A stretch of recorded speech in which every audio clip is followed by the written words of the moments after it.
വയനാട്ടിലെ ദുരന്തബാധിതരെ സഹായിക്കാൻ സാന്ത്വനയാത്ര നടത്തി പാനൂരിലെ ബസ് കൂട്ടായ്മ. 50 ബസ്സുകളാണ് സാന്ത്വനയാത്രയിൽ പങ്കെടുത്തത്. ബസ് യാത്രയിലൂടെ ലഭിക്കുന്ന പണം ബുധനാഴ്ച മുഖ്യമന്ത്രിയുടെ ദുരിതാശ്വാസ നിധിയിലേക്ക് കൈമാറും. പാനൂർ നഗരസഭാ chairman V Nasar master flag off ചെയ്തു. ദുരിതത്തിൽപ്പെട്ടുഴലുന്ന വയനാടിന് സ്വാതന്ത്ര്യമേകുക എന്ന ലക്ഷ്യവുമായാണ് പാനൂരിലെ ബസ് കൂട്ടായ്മ തിങ്കളാഴ്ച സർവീസ് നടത്തിയത്. ബസ് ഉടമകളും ജീവനക്കാരും ഒരേ മനസ്സോടെ ഒരുമിച്ചതോടെ പാനൂർ ബസ് സ്റ്റാൻഡ് കേന്ദ്രീകരിച്ച് സർവീസ് നടത്തുന്ന 50 ബസ്സുകൾ സൗജന്യ യാത്രയുടെ ഭാഗമായി.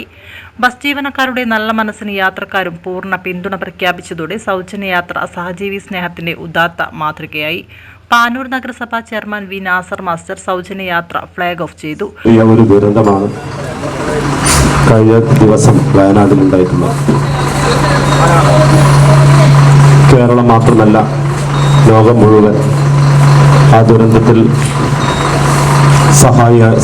സഹായവുമായി ബന്ധപ്പെട്ട് മുന്നോട്ട് വന്നിരിക്കുന്ന ഒരു സാഹചര്യത്തിലാണ് പാനൂരിലെ മുഴുവൻ ബസ്സിലെ ഇന്നത്തെ കലശൻ വയനാടിലെ ദുരിതാശ്വാസ പ്രവർത്തനത്തിന് വേണ്ടി നീക്കിവെക്കാൻ തീരുമാനിക്കുക. അതിൻ്റെ ഭാഗമായിട്ട് ഇതിൻ്റെ തുടക്കം കുറിക്കുകയും കഴിഞ്ഞിട്ടുണ്ട്.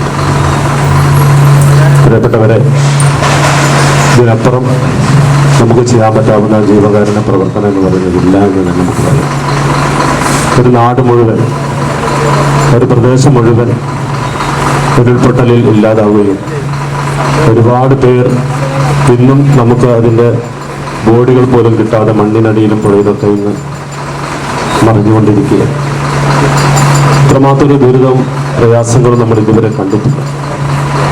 ഈ പ്രകൃതിയുടെ ദുരന്തത്തിൽ മൃഗങ്ങൾ പോലും കണ്ണീരൊഴുക്കുന്ന ദയനീയമായ ഒരു കാഴ്ചയാണ് നമ്മൾ കണ്ടത്. ബസ് കൂട്ടായ്മ ഭാരവാഹി CK റോജിൻ അധ്യക്ഷനായി. വി വിപിൻ സ്വാഗതം പറഞ്ഞു. കഴിഞ്ഞ പ്രളയകാലത്തും ബസ് കൂട്ടായ്മ സൗജന്യ സർവീസ് നടത്തിയിരുന്നു. സൗജന്യ യാത്രയിലൂടെ ലഭിക്കുന്ന പണം രാത്രി തന്നെ എണ്ണി തിട്ടപ്പെടുത്തി ചൊവ്വാഴ്ച രാവിലെ ബന്ധപ്പെട്ട അധികാരികൾക്ക് കൈമാറുമെന്ന് ബസ് കൂട്ടായ്മ ഭാരവാഹിയായ K ബിജു പറഞ്ഞു.